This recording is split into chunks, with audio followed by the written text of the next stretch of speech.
Chapter 24. Dr. Seward's Phonograph Diary, spoken by Van Helsing. This to Jonathan Harker.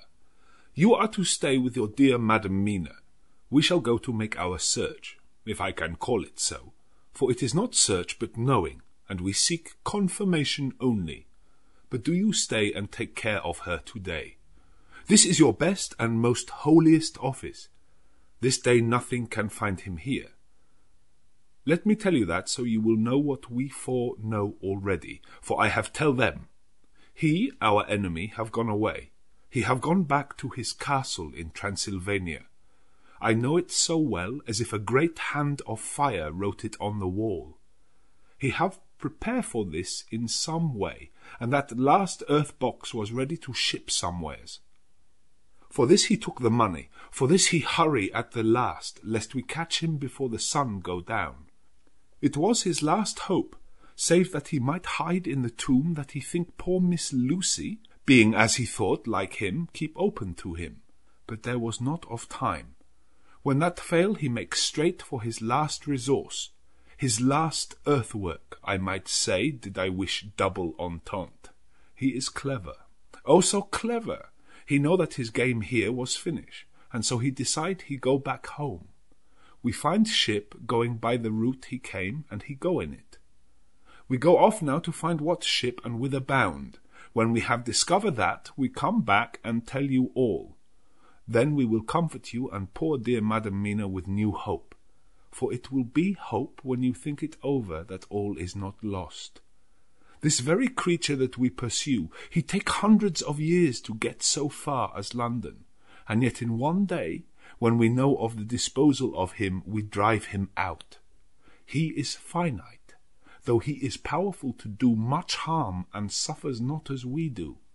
But we are strong, each in our purpose, and we are all more strong together. Take heart afresh, dear husband of Madam Mina. This battle is but begun, and in the end we shall win, so sure as that God sits on high to watch over his children. Therefore be of much comfort till we return. Van Helsing. Jonathan Harker's Journal. 4th of October. When I read to Mina Van Helsing's message in the phonograph, the poor girl brightened up considerably. Already the certainty that the Count is out of the country has given her comfort, and comfort is strength to her. For my own part, now that his horrible danger is not face to face with us, it seems almost impossible to believe in it. Even my own terrible experiences in Castle Dracula seem like a long-forgotten dream. Here, in this crisp autumn air, in the bright sunlight. Alas, how can I disbelieve? In the midst of my thought, my eye fell on the red scar on my poor darling's white forehead. Whilst that lasts, there can be no disbelief, and afterwards the very memory of it will keep faith crystal clear. Mina and I fear to be idle, so we have been all over the diaries again and again. Somehow, although the reality seems greater each time, the pain and the fear seem less. There is something of a guiding purpose manifest throughout, which is comforting. Mina says that perhaps we are the instruments of ultimate good. It may be. I shall try to think as she does. We have never spoken to each other yet of the future. It is better to wait till we see the Professor and the others after their investigations. The day is running by more quickly than ever I thought a day could run for me again. It is now 3 o'clock. Mina Harker's Journal. 5th of October, 5 p.m. Our meeting for report. Present, Professor Van Helsing, Lord Godalming, Dr. Seward, Mr. Quincy Morris, Jonathan Harker, Mina Harker. Dr. Van Helsing described what steps were taken during the day to discover on what boat and whither bound Count Dracula made his escape. As I knew that he wanted to get back to Transylvania, I felt sure that he must go by the Danube mouth, or by somewhere in the Black Sea, since by that way he come. It was a dreary blank that was before us, omne ignotum pro magnifico, and so with heavy hearts we start to find what ships leave for the Black Sea last night. He was in sailing ship, since Madam Mina tell of sails being set. These not so important as to go in your list of the shipping in the times. And so we go, by suggestion of Lord Godalming, to your Lloyd's, where are note of all ships that sail, however so small. There we find that only one Black Sea-bound ship go out with the tide. She is the Tsarina Catherine, and she sails from Doolittle's wharf for Varna, and thence on to other parts and up the Danube. So, said I, this is the ship whereon is the Count. So off we go to Doolittle's wharf, and there we find a man in an office of wood so small that the man looked bigger than the office. From him we inquire of the goings of the Tsarina Catherine.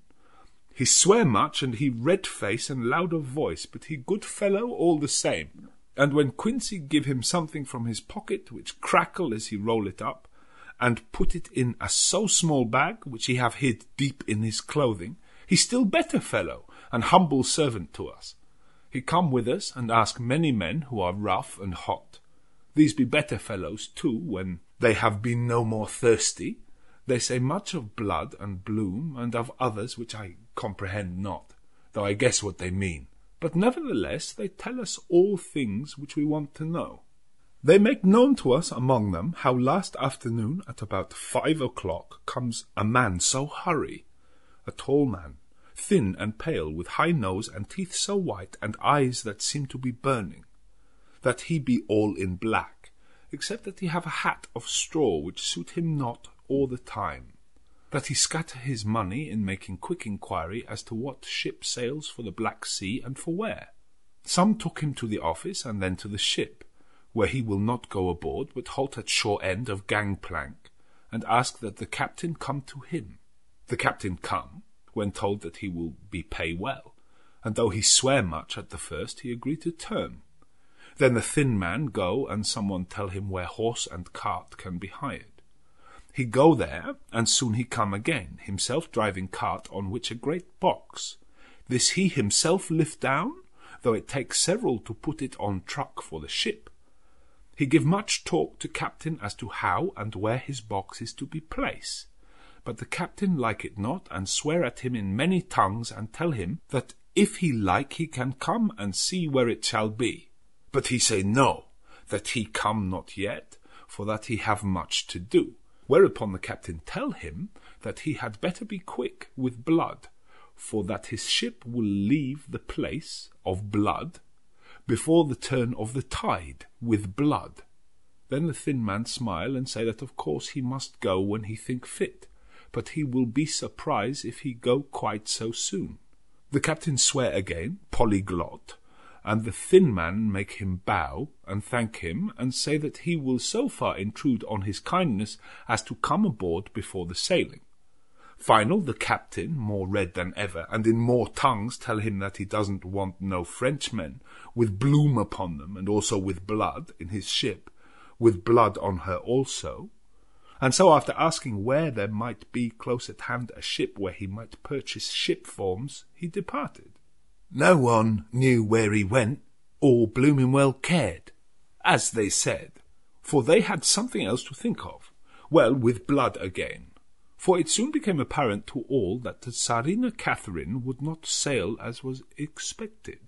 A thin mist began to creep up from the river, and it grew and grew, till soon a dense fog enveloped the ship and all around her. The captain swore polyglot, very polyglot, polyglot with bloom and blood, but he could do nothing. The water rose and rose, and he began to fear that he would lose the tide altogether.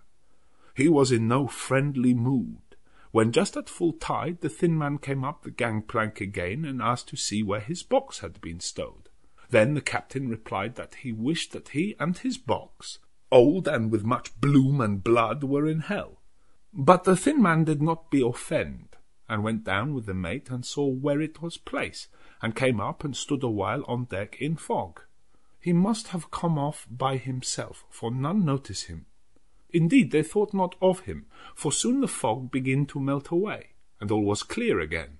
My friends of the thirst and the language that was of bloom and blood laughed, as they told how the captain's swears exceeded even his usual polyglot, and was more than ever full of picturesque, when on questioning other mariners who were on movement up and down on the river that hour, he found that few of them had seen any of fog at all, except where it lay round the wharf.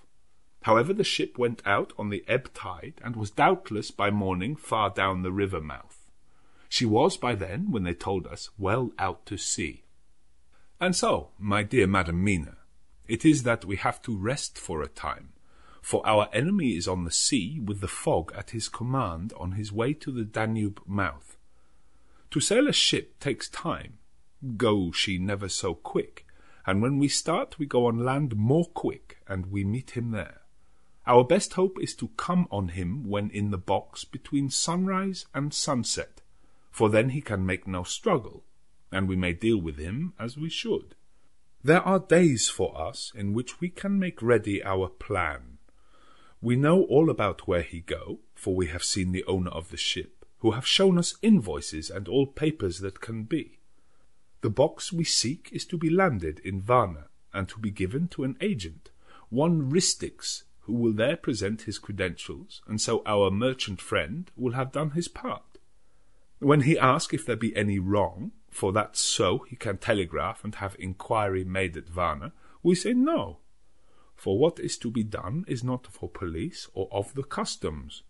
It must be done by us alone and in our way. When Dr. Van Helsing had done speaking, I asked him if he was certain that the Count had remained on board the ship. He replied, "We have the best proof of that, your own evidence when in the hypnotic trance this morning." I asked him again if it were really necessary that they should pursue the Count, for I dread Jonathan leaving me, and I know that he would surely go if the others went. He answered in growing passion, at first quietly. As he went on, however, he grew more angry and more forceful, till in the end we could not but see wherein was at least some of that personal dominance which made him so long a master amongst men. "Yes, it is necessary, for your sake in the first, and then for the sake of humanity. This monster has done much harm already, in the narrow scope where he found himself, and in the short time when as yet he was only as a body groping his so small measure in darkness and not knowing. All this have I told these others. You, my dear Madam Mina, will learn it on the phonograph of my friend John, or in that of your husband. I have told them how the measure of leaving his own barren land, barren of peoples, and coming to a new land where life of man teems till there are like the multitude of standing corn, was the work of centuries. Were another of undead like him to try to do what he has done, perhaps not all the centuries of the world that have been, or that will be, could aid him. With this one, all the forces of nature that are occult and deep and strong must have worked together in some wondrous way. The very place where he have been alive, undead, for all these centuries is full of strangeness of the geologic and chemical world. There are deep caverns and fissures that reach none know whither. There have been volcanoes, some of whose openings still send out waters of strange properties, and gases that kill or make to vivify. Doubtless there is something magnetic or electric in some of these combinations of occult forces which work for physical life in strange way, and in himself were from the first some great qualities. In a hard and warlike time he was celebrate that he have more iron nerve, more subtle brain, more braver heart than any man. In him some vital principle have in strange way found their utmost, and as his body keeps strong and grow and thrive, so his brain grow too. All this without that diabolic aid which is surely to him, for it have to yield to the powers that come from and are symbolic of good. And now this is what he is to us. He have infect you. Oh, forgive me, my dear, that I must say such, but it is for good of you that I speak. He infect you in such wise, that even if he do no more, you have only to live, to live in your own old sweet way, and so in time death, which is of man's common lot, and with God's sanction, shall make you like to him. This must not be. We have sworn together that it must not. Thus are we ministers of God's own wish, that the world and men for whom his Son died will not be given over to monsters, whose very existence would defame him. He have allowed us to redeem one soul already, and we go out as the old knights of the cross to redeem more. Like them we shall travel towards the sunrise, and like them, if we fall in good cause. He paused, and I said, But will not the Count take his rebuff wisely? Since he has been driven from England, will he not avoid it, as a tiger does the village from which he has been hunted? Aha! He said, Your simile of the tiger good for me, and I shall adopt him. Your man-eater, as they of India call the tiger who has once tasted blood of the human, care no more for the other prey, but prowl unceasing till he get him. This that we hunt from our village is a tiger too, a man-eater, and he never cease to prowl. Nay, in himself he is not one to retire and stay afar. In his life, his living life, he go over the Turkey frontier and attack his enemy on his own ground. He be beaten back, but did he stay? No, he come again and again and again. Look at his persistence and endurance. With the child brain that was to him, he have long since conceived the idea of coming to a great city. What does he do?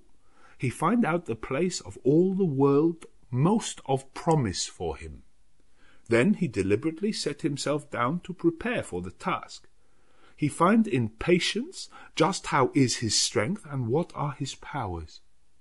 He study new tongues. He learn new social life, new environment of old ways, the politic, the law, the finance, the science, the habit of a new land and a new people who have come to be since he was.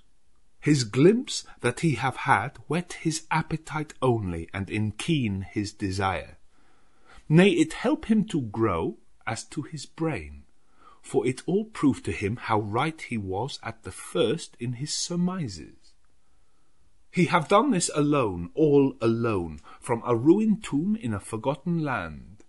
What more may he not do when the greater world of thought is open to him? He that can smile at death as we know him, who can flourish in the midst of diseases that kill off whole peoples. Oh, if such a one was to come from God and not the devil, what a force for good might he not be in this old world of ours! But we are pledged to set the world free. Our toil must be in silence, and our efforts all in secret, for in this enlightened age, when men believe not even what they see, the doubting of wise men would be his greatest strength. It would be at once his sheath and his armour and his weapons to destroy us, his enemies who are willing to peril even our own souls for the safety of one we love, for the good of mankind, and for the honour and glory of God. After a general discussion, it was determined that for tonight nothing be definitely settled, that we should all sleep on the fact, and try to think out the proper conclusions. Tomorrow at breakfast we are to meet again, and after making our conclusions known to one another, we shall decide on some definite course of action. I feel a wonderful peace and rest tonight. It is as if some haunting presence were removed from me. Perhaps my surmise was not finished, could not be, for I caught sight in the mirror of the red mark upon my forehead, and I knew that I was still unclean. Dr. Seward's Diary, 5th of October. We all rose early, and I think that sleep did much for each and all of us. When we met at early breakfast, there was more general cheerfulness than any of us had ever expected to experience again. It is really wonderful how much resilience there is in human nature. Let any obstructing cause, no matter what, be removed in any way, even by death, and we fly back to first principles of hope and enjoyment. More than once, as we sat around the table, my eyes opened in wonder whether the whole of the past days had not been a dream. It was only when I caught sight of the red blotch on Mrs. Harker's forehead that I was brought back to reality. Even now, when I am gravely revolving the matter, it is almost impossible to realize that the cause of all our trouble is still existent. Even Mrs. Harker seems to lose sight of her trouble for whole spells. It is only now and again, when something recalls it to her mind, that she thinks of her terrible scar. We are to meet here in my study in half an hour and decide on our course of action. I see only one immediate difficulty. I know it by instinct rather than reason. We shall all have to speak frankly, and yet I fear that in some mysterious way poor Mrs. Harker's tongue is tied. I know that she forms conclusions of her own, and from all that has been I can guess how brilliant and how true they must be. But she will not, or cannot, give them utterance. I have mentioned this to Van Helsing, and he and I are to talk it over when we are alone. I suppose it is some of that horrid poison which has got into her veins beginning to work. The Count had his own purposes when he gave her what Van Helsing called the vampire's baptism of blood. Well, there may be a poison that distills itself out of good things. In an age when the existence of ptomaines is a mystery, we should not wonder at anything. One thing I know, that if my instinct be true regarding poor Mrs. Harker's silences, then there is a terrible difficulty, an unknown danger in the work before us. The same power that compels her silence may compel her speech. I dare not think further, for so I should, in my thoughts, dishonour a noble woman. Van Helsing is coming to my study a little before the others. I shall try to open the subject with him. Later. When the professor came in, we talked over the state of things. I could see that he had something on his mind which he wanted to say, but felt some hesitancy about broaching the subject. After beating about the bush a little, he said suddenly, "Friend John, there is something that you and I must talk of alone, just at the first, at any rate. Later we may have to take the others into our confidence." Then he stopped, so I waited. He went on, "Madam Mina, our poor, dear Madam Mina is changing." A cold shiver ran through me to find my worst fears thus endorsed. Van Helsing continued, "With the sad experience of Miss Lucy, we must this time be warned before things go too far. Our task is now in reality more difficult than ever, and this new trouble makes every hour of the direst importance. I can see the characteristics of the vampire coming in her face. It is now but very, very slight, but it is to be seen if we have eyes to notice without to prejudge. Her teeth are some sharper, and at times her eyes are more hard. But these are not all. There is to her silence now, often, as so it was with Miss Lucy. She did not speak, even when she wrote that which she wished to be known later. Now my fear is this.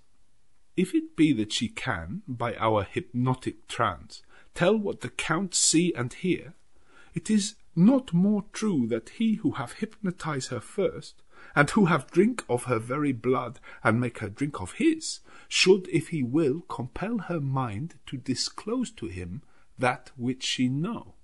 I nodded acquiescence. He went on, "Then what we must do is to prevent this. We must keep her ignorant of our intent, and so she cannot tell what she know not. This is a painful task. Oh, so painful that it heartbreak me to think of, but it must be. When today we meet, I must tell her that for reason which we will not to speak, she must not more be of our counsel, but be simply guarded by us." He wiped his forehead, which had broken out in profuse perspiration at the thought of the pain which he might have to inflict upon the poor soul already so tortured. I knew that it would be some sort of comfort to him if I told him that I also had come to the same conclusion, for at any rate it would take away the pain of doubt. I told him, and the effect was as I expected. It is now close to the time of our general gathering. Van Helsing has gone away to prepare for the meeting, and is painful part of it. I really believe his purpose is to be able to pray alone. Later. At the very outset of our meeting, a great personal relief was experienced by both Van Helsing and myself. Mrs. Harker had sent a message by her husband to say that she would not join us at present, and she thought it better that we should be free to discuss our movements without her presence to embarrass us. The Professor and I looked at each other for an instant, and somehow we both seemed relieved. For my own part, I thought that if Mrs. Harker realized the danger herself, it was much pain as well as much danger averted. Under the circumstances, we agreed, by a questioning look and answer, with finger on lip, to preserve silence in our suspicions, until we should have been able to confer alone again. We went at once into our plan of campaign. Van Helsing roughly put the facts before us first. The Tsarina Catherine left the Thames yesterday morning.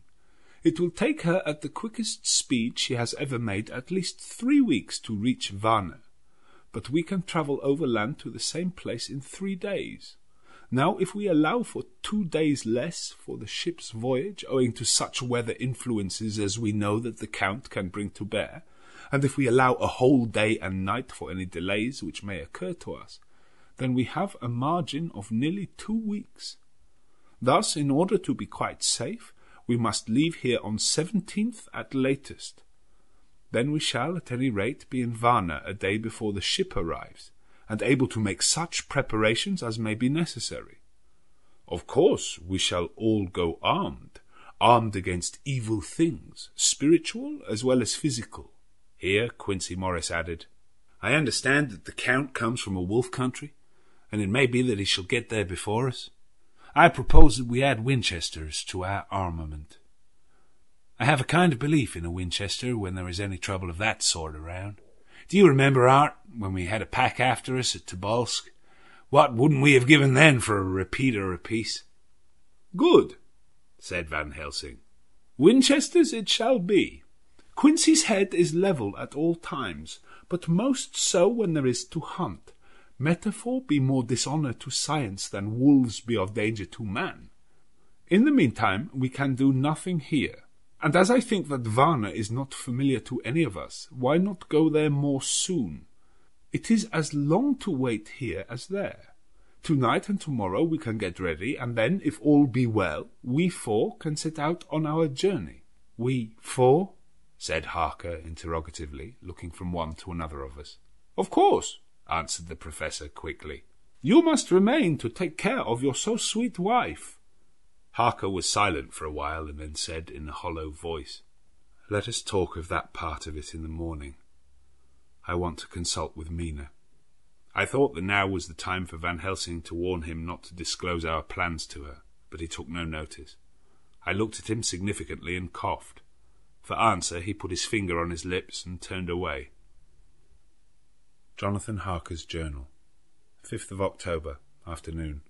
For some time after our meeting this morning I could not think. The new phases of things leave my mind in a state of wonder which allows no room for active thought. Mina's determination not to take any part in the discussion set me thinking, and as I could not argue the matter with her, I could only guess. I am as far as ever from a solution now. The way the others received it, too, puzzled me. The last time we talked of the subject, we agreed that there was to be no more concealment of anything amongst us. Mina is sleeping now, calmly and sweetly like a little child. Her lips are curved and her face beams with happiness. Thank God there are such moments still for her. Later. How strange it all is. I sat watching Mina's happy sleep, and came as near to being happy myself as I suppose I shall ever be. As the evening drew on and the earth took its shadows from the sun sinking lower, the silence of the room grew more and more solemn to me. All at once Mina opened her eyes and, looking at me tenderly, said, Jonathan, I want you to promise me something on your word of honour. A promise made to me, but made holily in God's hearing, and not to be broken, though I should go down on my knees and implore you with bitter tears. Quick, you must make it to me at once. Mina, I said, a promise like that I cannot make at once. I may have no right to make it. But, dear one, she said, with such spiritual intensity that her eyes were like pole stars, it is I who wish it, and it is not for myself. You can ask Dr. Van Helsing if I am not right. If he disagrees, you may do as you will. Nay more, if you all agree later, you are absolved from the promise." "I promise," I said, and for a moment she looked supremely happy, though to me all happiness for her was denied by the red scar on her forehead. She said, "Promise me that you will not tell me anything of the plans formed for the campaign against the Count, not by word or inference or implication, not at any time whilst this remains to me." And she solemnly pointed to the scar. I saw that she was in earnest, and said solemnly, "I promise." And as I said it, I felt that from that instant a door had been shut between us. Later, midnight. Mina has been bright and cheerful all the evening, so much so that all the rest seemed to take courage, as if infected somewhat with her gaiety. As a result, even I myself felt as if the pall of gloom which weighs us down was somewhat lifted. We all retired early. Mina is now sleeping like a little child. It is a wonderful thing that her faculty of sleep remains to her in the midst of her terrible trouble. Thank God for it, for then at least she can forget her care. Perhaps her example may affect me as her gaiety did tonight. I shall try it. Oh, for a dreamless sleep. 6th of October, morning. Another surprise. Mina woke me early, about the same time as yesterday, and asked me to bring Dr. Van Helsing. I thought that it was another occasion for hypnotism, and without question went for the professor. He had evidently expected some such call, for I found him dressed in his room. His door was ajar, so that he could hear the opening of the door of our room. He came at once. As he passed into the room, he asked Mina if the others might come too. "No," she said quite simply. "It will not be necessary. You can tell them just as well. I must go with you on your journey." Dr. Van Helsing was as startled as I was. After a moment's pause, he asked, "But why?" "You must take me with you. I am safer with you, and you shall be safer too." "But why, dear Madam Mina? You know that your safety is our solemnest duty. We go into danger to which you are, or may be, more liable than any of us from circumstances, things that have been." He paused, embarrassed. As she replied, she raised her finger and pointed to her forehead. "I know. That is why I must go. I can tell you now whilst the sun is coming up. I may not be able again. I know that when the Count wills me, I must go. I know that if he tells me to come in secret, I must come by wile, by any device to hoodwink, even Jonathan." God saw the look that she turned on me as she spoke, and if there be indeed a recording angel, that look is noted to her everlasting honour. I could only clasp her hand. I could not speak. My emotion was too great for even the relief of tears. She went on, "You men are brave and strong. You are strong in your numbers, for you can defy that which would break down the human endurance of one who had to guard alone. Besides, I may be of service, since you can hypnotize me and so learn that which even I myself do not know." Dr. Van Helsing said very gravely, "Madam Mina, you are, as always, most wise. You shall with us come, and together we shall do that which we go forth to achieve." When he had spoken, Mina's long spell of silence made me look at her. She had fallen back on her pillow asleep. She did not even wake when I had pulled up the blind and let in the sunlight which flooded the room. Van Helsing motioned to me to come with him quietly. We went to his room, and within a minute Lord Godalming, Dr. Seward, and Mr. Morris were with us also. He told them what Mina had said, and went on, "In the morning we shall leave for Varna. We have now to deal with a new factor, Madam Mina. Oh, but her soul is true. It is to her an agony to tell us so much as she has done, but it is most right, and we are warned in time. There must be no chance lost, and in Varna we must be ready to act the instant when that ship arrives." "What shall we do exactly?" asked Mr. Morris laconically. The professor paused before replying. "We shall at the first board that ship. Then, when we have identified the box, we shall place a branch of the wild rose on it. This we shall fasten, for when it is there none can emerge, so at least says the superstition. and to superstition we must trust at the first. It was man's faith in the early, and it have its root in faith still. Then, when we get the opportunity that we seek, when none are near to see, we shall open the box, and all will be well." "I shall not wait for any opportunity," said Morris. "When I see the box, I shall open it and destroy the monster, though there were 1,000 men looking on, and if I am to be wiped out for it the next moment." I grasped his hand instinctively and found it as firm as a piece of steel. I think he understood my look. I hope he did. "Good boy," said Dr. Van Helsing. "Brave boy. Quincy is all man. God bless him for it. My child, believe me, none of us shall lag behind or pause from any fear. I do but say what we may do, what we must do. But indeed we cannot say what we shall do. There are so many things which may happen, and their ways and their ends are so various that until the moment we may not say. We shall all be armed in all ways, and when the time for the end has come, our effort shall not be lack. Now let us today put all our affairs in order. Let all things which touch on others dear to us and who on us depend be complete. For none of us can tell what or when or how the end may be. As for me, my own affairs are regulate, and as I have nothing else to do, I shall go make arrangements for the travel. I shall have all tickets and so forth for our journey." There was nothing further to be said, and we parted. I shall now settle up all my affairs of earth, and be ready for whatever may come. Later. It is all done, my will is made, and all complete. Mina, if she survive, is my sole heir. If it should be not so, then the others who have been so good to us shall have remainder. It is now drawing towards the sunset. Mina's uneasiness calls my attention to it. I am sure that there is something on her mind which the time of exact sunset will reveal. These occasions are becoming harrowing times for us all, for each sunrise and sunset opens up some new danger, some new pain which, however, may in God's will be means to a good end.